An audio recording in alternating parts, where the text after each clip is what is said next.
The Texans beat the Rams to go undefeated in preseason games that they completed. We're going to talk about all that and more on this edition of The Bullpen. To throw the punches on. He floats one wide open, and there he goes. Turned down for a Texan touchdown.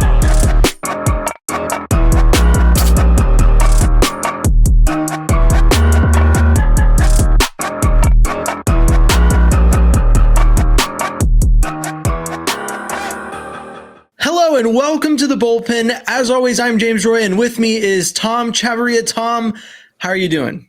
I am good, sir. Just getting back from a little 4-day getaway to Vegas. I did very little gambling. As most of y'all know, we're a couple veterans. I bowl in a military tournament in Vegas every August. It's really, really big.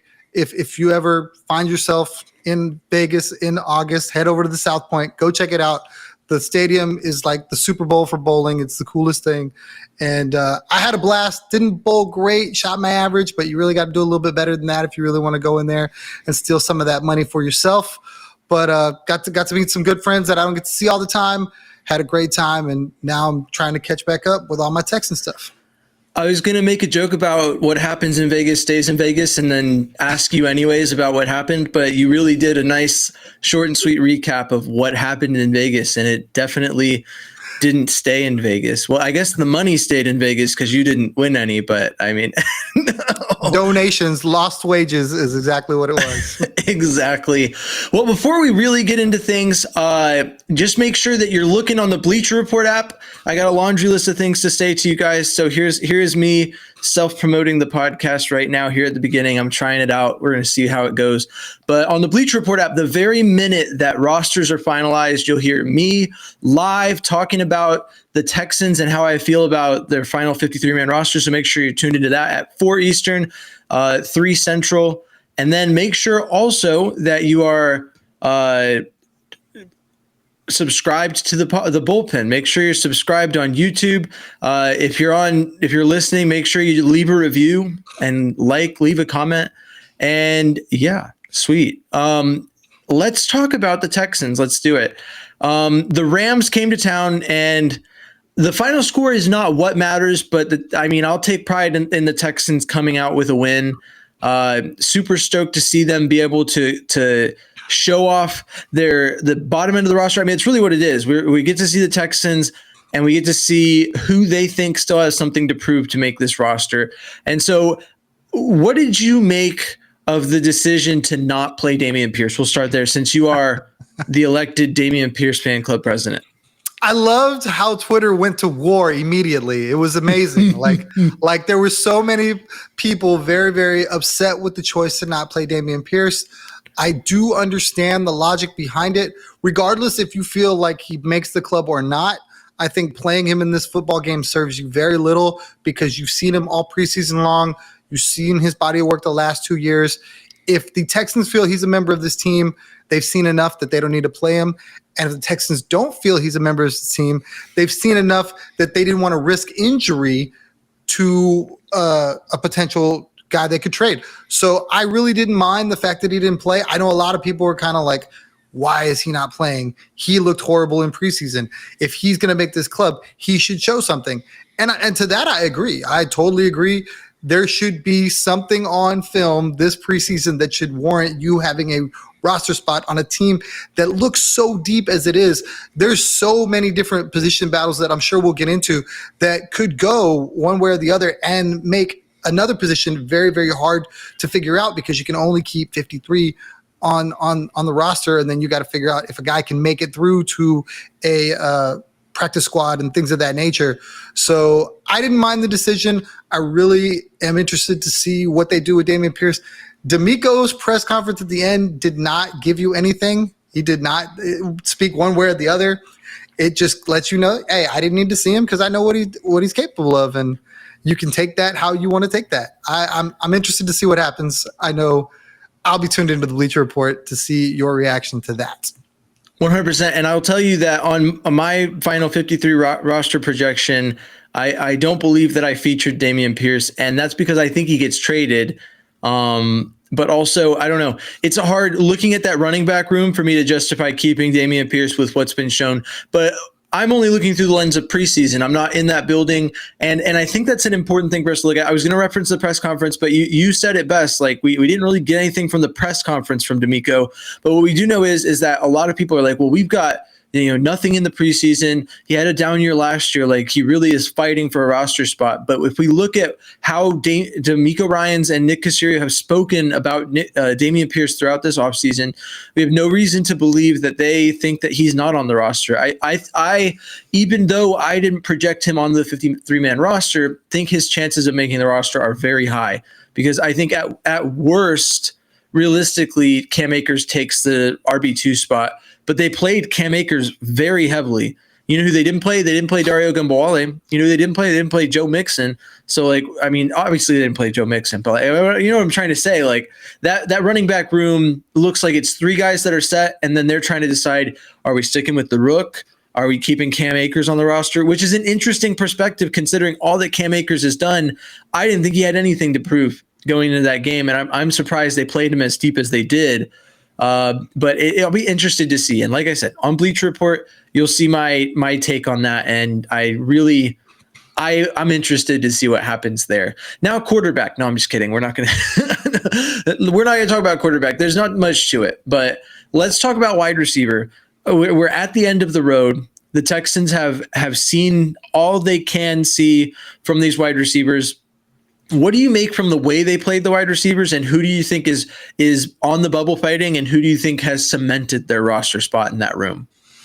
That's another tough question. I really felt like all the guys that we've been talking about this entire preseason were probably going to make the roster, and now I just don't even know. I mean, I really liked what I saw from John Mechie. I really don't see. I loved the way CJ was behind him. I mean, obviously everybody knows the play I'm talking about. It was, I think it was Sports Center. It was an amazing play. But I mean, they want this man to succeed. No reason to think John Mechie won't be on this club. I believe we saw a huge body of work from Xavier Hutchinson this preseason. No reason to think he won't be on this club. And I just don't know what they're going to do. There's so many guys. I don't know either. And I know that live last week I was talking with Texans County because you were bowling, with the veterans. By the way, veteran run Texans podcast, in case you didn't know, both Tom and I have served or are serving our country right now. Just wanted to point that out to you guys. Anyway, we talked about the wide receiver room, and Dylan had said that it's a pretty complicated issue, and I told him, and I posted this clip on social media. But anyways, I think it's a very simple question. It's really like, which one do you want out of Robert Woods and Noah Brown? We've discussed at length how we think that Robert Woods is the guy. Like, he is heir apparent. Like, everything we've seen this preseason, the fact that he didn't play in the final game, there's a lot pointing to him being on the roster. Noah Brown has been injured, and so my solution is you can keep both of them. If Noah Brown is stashed, say they put him on IR or put him on physical unable to perform for the first 4 weeks, just to get some time to assess this wide receiver room in the regular season and get a closer look at what they like. There's been a lot of speculation. I mean, I feel like most teams do it. They use the injured slots with like, back pain or whatever, sort of thing they can come up with to stash a player they don't want to see hit waivers, or they don't want to let hit the open market. And so I think that could very well be the play. But if I had to choose, if I had to guess where the Texans are, it's tough. I mean, Noah Brown got a really good contract extension in the offseason, and Robert Woods, I mean, just from everything we've seen this offseason, is a guy that is well liked in the locker room and definitely showed that he still got it in the preseason. At least got it enough to play wide receiver, 4, 5, or 6, So I don't think the Texans carry 7 if it's not Ben Skoranek, but I mean, I think there could be 7 players in this Texans wide receiver room that remain attached to the organization. I'd have to take Robert Woods out of him and Noah Brown. I just have this strong feeling that Robert Woods is a Texan this season. It would have made sense to cut him like a while ago, and they didn't do it. So he's still here. As much as that might not make a lot of people super happy, on Texans Twitter. If you're avid on Texans Twitter, you'd probably think a lot of things different from what might actually happen in the coming days. But we'll talk more about it on Tuesday. Tom, what did you think of the offensive line performance? What do you make of that? The top 5 PFF grades, there's Neville Hewitt, who's a linebacker, but the rest of them were all offensive linemen. Kendrick Green, Nick Broker, there's a couple guys sprinkled in there. What do you make of who was played? And do you think that there's any question on how the roster is being built at that position? I don't really feel that there was a real discrepancy as to who was played.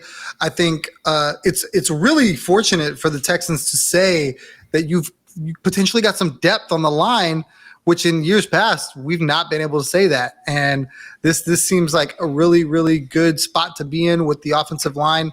First time, long time. I mean, I really feel like Kenyon Green's kind of solidified himself back in the good graces of Texans fans. I know there was a lot of people that were like, bust, get him off my team. He was this guy that just could. And now I think he's probably the best run blocker on the team. As he always was meant to be. Yeah. That was the prophecy. So it's starting to go the way it was prophesized. And I think that's awesome. I love that, they're able to now, if something happens to Tunsil, if something happens to Howard, they have options and legitimate options to where you feel like CJ is not going to have some kind of crazy hard time completing passes or you're worried about his health. And that's the big thing for me.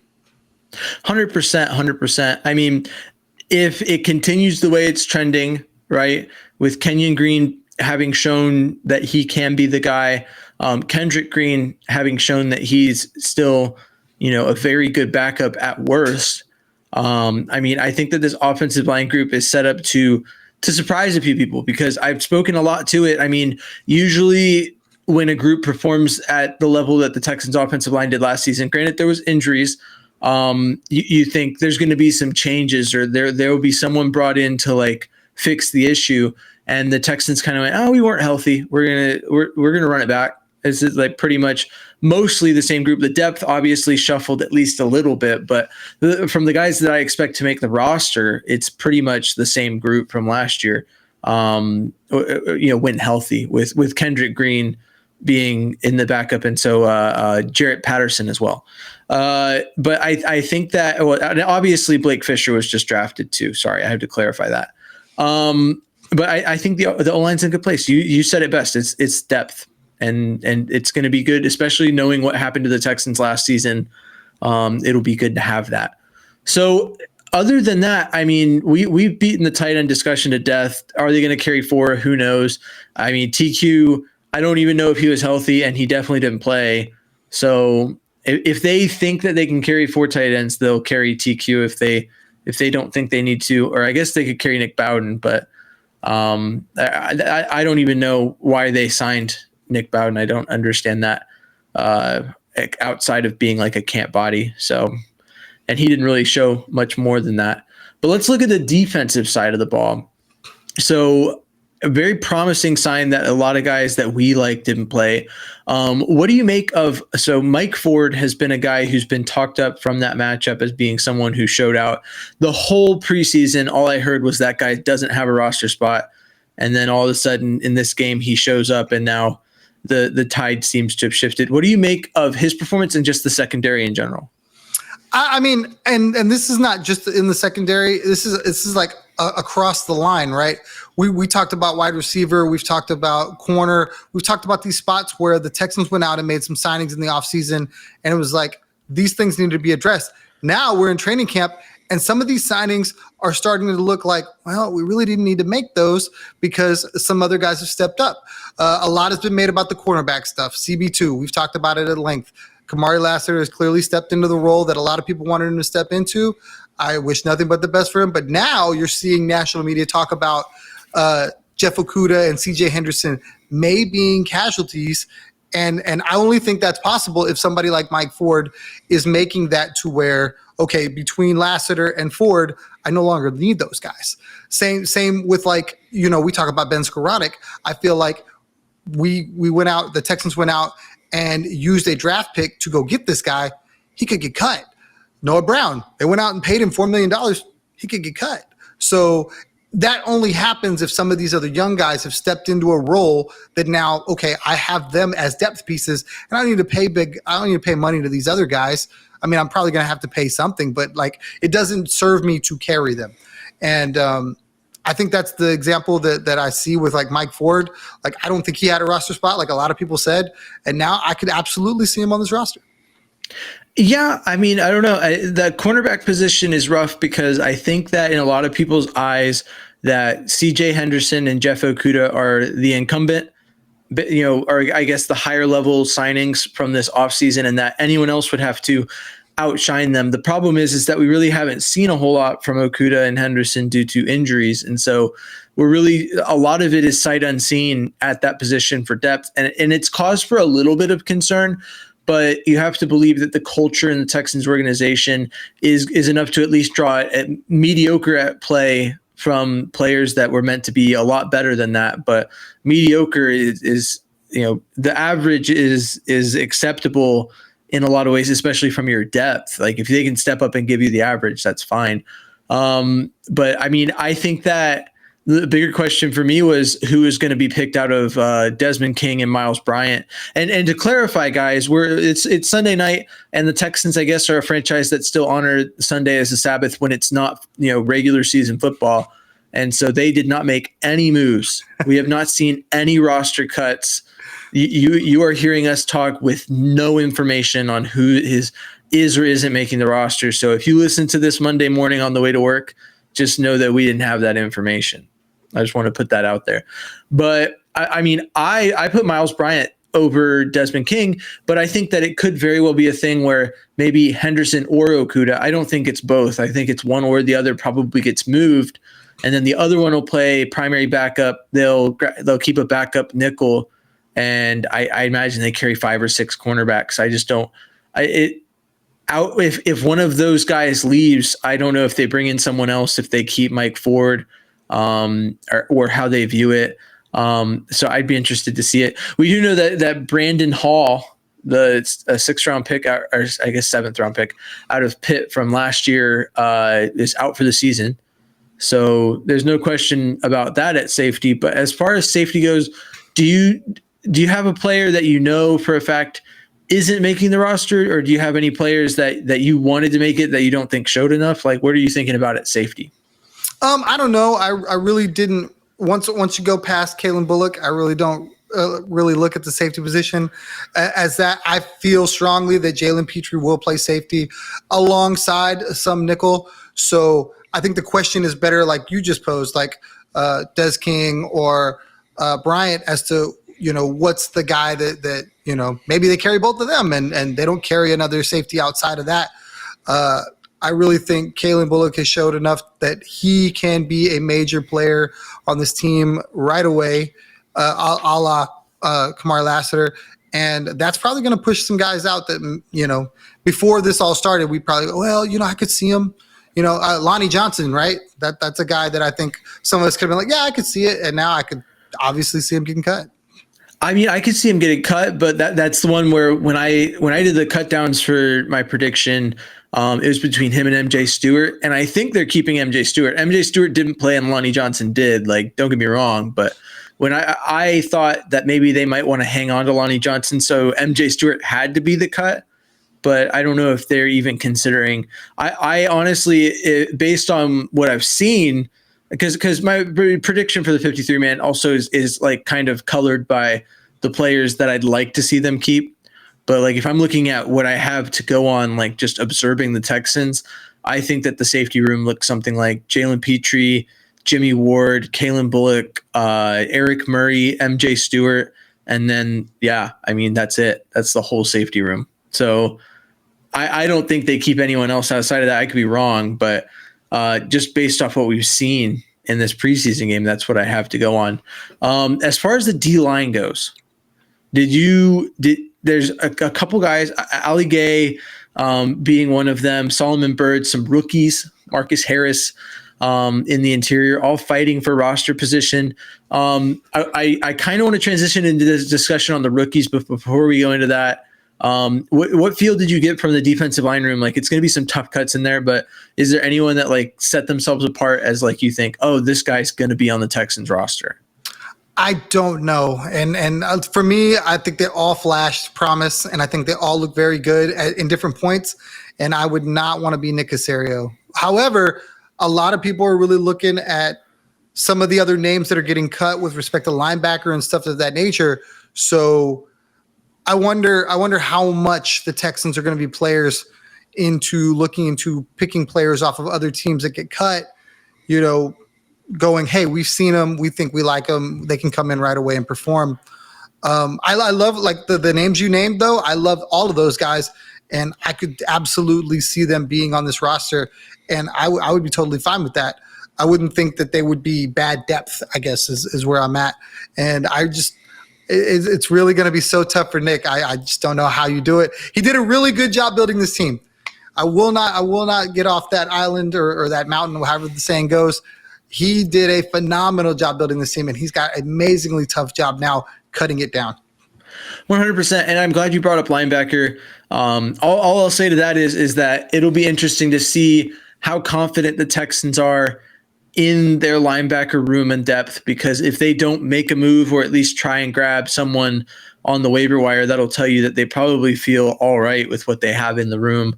So I'm interested to see that. As far as the conversation goes around the rookies, I mentioned a couple: Marcus Harris, Solomon Byrd. It's interesting seeing them talked about in this frame. This is the way I've been seeing it, which is, I hope this guy makes the roster. I really like him. I hope he makes the roster. I hope that he gets a chance, to be on the 53. And it's an interesting feeling. We've talked about it a lot, that transitioning from being a team that like you have to keep all your rookies because you have to explore their potential, to like, oh, well, we've got a lot of talent, so like we drafted you, and this is also kind of a position of need. And I'm talking about Marcus Harris here, kind of something that we needed someone to step up at. But you're a late pick, so like you got to show us something. Otherwise, if we like the guy we signed in the offseason, then we'll settle for Tim Settle instead of keeping you, if that's what it comes down to. How do you feel about that whole mentality, and which rookie on the roster do you think has the highest odds, like past? So if we're going past Cade Stover, really, if they were drafted after the 4th, which rookie do you think has the best odds of making the roster? You totally took my pick, because Cade Stover was going to be the guy. Yeah. I can't stress this enough. I love that this is a conversation we're having 2 years removed from, a draft where we can't afford to let anybody go because team just was barren. Ali Gay, for me, I thought that was a guy that looked really good. I know it's going to be interesting to see if it's flexible. I think he's flexible, right? Or he can play inside, outside. I'm not sure Ali Gay is a rookie. Really? I think he is. No, he is. He's just undrafted. Yeah. That's what I mean. Like, maybe. Let me see. Now you got me questioning that. Now I'm questioning my whole life here. Well, I mean, in the end, I feel like all of them after Cade Stover could be expendable, and that's tough because you really hope that you can draft guys. So he was undrafted in 2023. Sorry, I don't mean to cut you off there, but no, it's okay. It's okay. Okay. Well, then I can't pick him. Maybe Solomon Byrd. So Solomon Byrd, yeah, he's a rookie. Marcus Harris, Jamal Hill, Jawar Jordan, British Brooks. I feel so bad for the running backs. I really do, because this is a position where I thought absolutely they were going to need before they went out and got Cam Akers and Joe Mixon. And now it's like, you don't need anything. You're good. Get everybody out of here. Before that, all these guys would have been great. I mean, if you came from where we were last year, where it was really Devin Singletary and that's it, because you didn't get a ton. I mean, Dari flashed a little bit, but you really felt like Dameon Pierce struggled a lot. So you hope that those other guys would come in and challenge him, right? Or something. And now I don't see a scenario where I feel like one of them is going to be on a practice squad just because I'm sure they like all of them, but man, it's a tough room to be in. I'd love to see British Brooks make the roster. I think his best bet is as a fullback. I don't know if they'll look to replace Andrew Beck though. So like It's not like there's a need that he fills. He just looked really good in the preseason, and I'd like to explore it, but I don't know where they stow him. I don't want to say I could see this, right, but realistically, what it comes down to, like we talked about, Joe Mixon, Dameon Pierce, and Dario Gumbawale are really the locks based off of not playing, if that's how you view it. And so that would leave, in my opinion, right, and I think most people agree with this opinion, British Brooks and Jawar Jordan would be the guys that would be in contention for that roster spot. So you would have to decide, Cam Akers, it would also be one of the ones vying for it. And so you have to think they're going to take Cam Akers, which leaves two rookies that should be on an NFL roster, maybe getting onto the practice squad, maybe getting picked up by another team. I don't know. It's tough to see. And that's why when I did my cuts, I was like, I have to cut Dameon Pierce just to make sense of getting who I think the Texans should keep. I give a lot of precedent to rookies because there's all that untapped potential there. But I mean, we've had that discussion too. I think that poverty franchise fans kind of live off of potential. And having been a fan of a Texans team that has not been very good for a long stretch of time, the potential of a draft pick or an undrafted rookie is something that you kind of go, yeah, but maybe it could work for us. Maybe this person could fix this franchise, but we're not looking for someone to fix this franchise right now. We're looking for the best weapons available to make a run at a Super Bowl. That's where the Texans are at now. So I think that, yeah. So, I mean it in the nicest way possible, but it's kind of poverty mindset to be hung up on potential over who can give you what you need right now, especially with your depth. I mean, I'm guilty of it 100%. I have made a lot of comments that were like, potential, you can't get rid of this guy over potential. When people were talking about getting rid of John Mechie, that was one of my biggest arguments for keeping him, was like his potential. And so, yeah, I mean, I don't know. Who was the guy the Texans just went out and acquired? Wasn't he a fullback as well? From the Jets? Yeah, Nick Bowden. He's like fullback / H-back / tight end kind of thing, which is common in this scheme. I was trying to figure out exactly what is that, just a camp body? I mean, I don't know. I think it is. I mean, I think that they were like, well, now we've just got Troy Hairston and Andrew Beck, and Andrew Beck is injured. So now we need to bring someone else in so that we have another body for this game. And it gives him a chance to show what he's got. He got play time, saw him plenty on the field. And so, yeah, I mean, I think that's all it is. And that's what a lot of people thought Cam Akers was, but Cam Akers came in earlier and he established himself. And so the camp body accusations just don't really fit. He beat the case. I would be shocked, color me shocked, if the Texans cut Cam Akers. I'd have trouble doing it. I mean, I thought it was funny. There's this tweet from Ian Harritz that I thought was really funny, where he's like, Cam Akers tore his right Achilles, so that now he's torn both. And so scientifically speaking, that's why he's better now, is because he tore both Achilles. I thought that was a funny assessment of how he managed to get back into his prime form, I guess. Just a brief break, because I just thought of this, but Cam Akers has been getting a lot of cutbacks, a lot of, nice cutbacks that you like to see from the scheme that the Texans run. And when I post about them, a lot of the comments that I get say that it's reminiscent of like Arian Foster cutbacks. Do you get that? Or do you think that's just like Texans fans only having one frame of reference for that? That's exactly where I would be. You go back and that's the first thing you think of when you think about anybody in a zone scheme with the Texans. Arian just comes right to the forefront. So I think that's not fair to, I guess, Arian or Cam for that matter, to like compare the two, because it's like Arian was this monster, and while Cam could be that, I'm not taking anything away. It's a little early in the game for that. He's still really young. So, but I mean, the potential's there. Definitely the potential's there. I don't know if I would put him in the same stratosphere in any scenario with Arian Foster. No doubt. I said we weren't going to talk about quarterbacks, but I do have one more point of discussion for you, which is, obviously, like I said, we haven't seen any cuts from the Texans, but unlike last year, I think a lot of fans were like, yeah, Case Keenum makes the roster. Obviously, there's a bit more nuance to the discussion around Case Keenum's spot as QB3.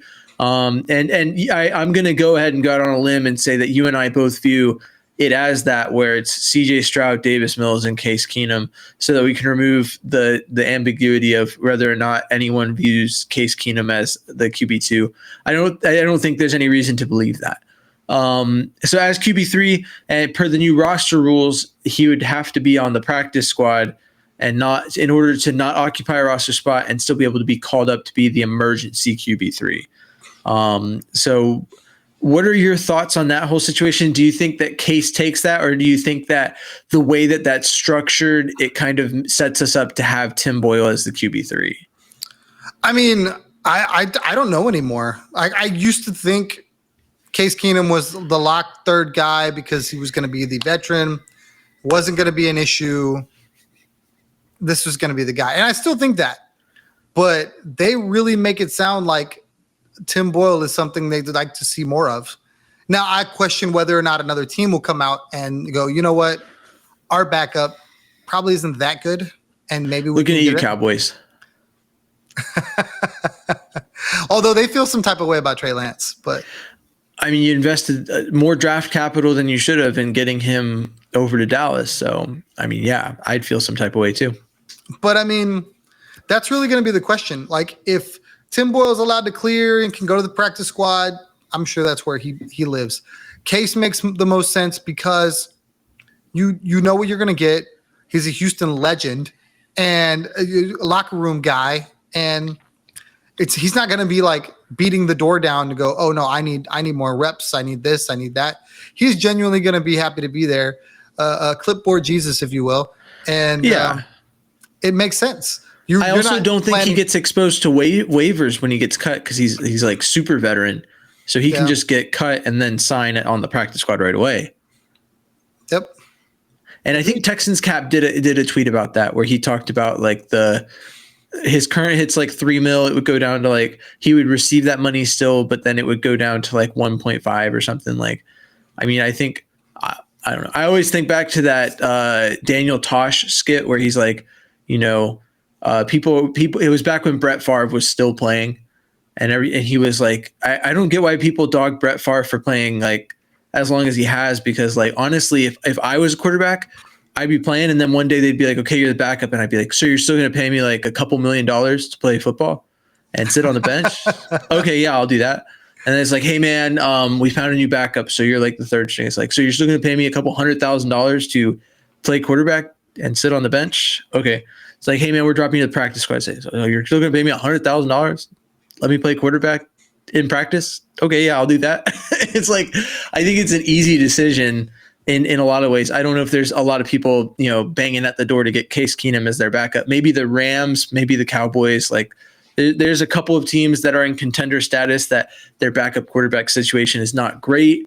And as much as some Texans fans might feel some type of way about what Case Keenum brought when he played backup, it's better than those situations that those teams have. So I don't know. Do you feel the same way? 100%. I love the situation the Texans are in with their backup. I was really worried that Davis Mills was going to get traded. Some people thought, you know, he had done enough to gain some sort of draft capital. And now you look at where he's at, how far he's come. I really feel like he has a great handle on this offense. I think every time we saw him in preseason, he really looked good. And that's why people thought they could move him in the first place. So now, heaven forbid something happens to CJ Stroud. I don't think there's a question of who's going to start if something does happen. I think Davis Mills gets right under center, and it's not like, oh, well, I want the veteran presence of Case Keenum. I really think he's there just to, like, in case of emergency. I mean, it'd be really, really freak, but I think Davis has solidified himself as a good backup quarterback for this team, and I think they know that. I think he knows that, and it's going to be a good situation. Well, I couldn't agree more, Tom. And with that, we have talked. We didn't really talk much about the game itself, but I mean, I've said it all preseason. This is a lot of talk about who we think is going to make the roster and who not. So we'll know Tuesday who's going to make the roster and who's not. So like I said, just doing the rundown. If you want to know live, if you're not doing anything, you want to be in the Bleacher Report app, you can hear me talk about the final 53 and my thoughts position by position. As always, I have been James Roy. And this has been Tom Chavarria. You can find me at James Roy NFL on X and at M1 Texans Fan on Instagram. Tom is at Third Coast Tom on Twitter, and he is at TC Tom1 on Instagram. You can see his cool stories about bowling for the veterans, as a veteran, for the veterans. And yeah, this has been the Bullpen. Like I said at the beginning of the episode, if you really liked it, if you're looking for a Texans podcast, you've obviously found this one, and we'd love to have you. Just make sure that you like, comment, and subscribe. If you drop a comment on YouTube, that's huge, because I will reply to it, and it'll create a dialogue between the two of us. So I'm here for that. If you're listening and you want to drop a review, say 5 stars, because that's what we strive for here on the Bullpen, is 5-star Texans content. Then go ahead and do that. You find it on audio wherever podcasts are presented, because that's how we roll. And thanks for your support. Yeah. As always, stay classy, Houston, and vamos Texans. Thanks for tuning into The Bullpen, a Texans podcast. Please like, comment, subscribe, and follow along for more Texans talk from The Bullpen. Take the handoff.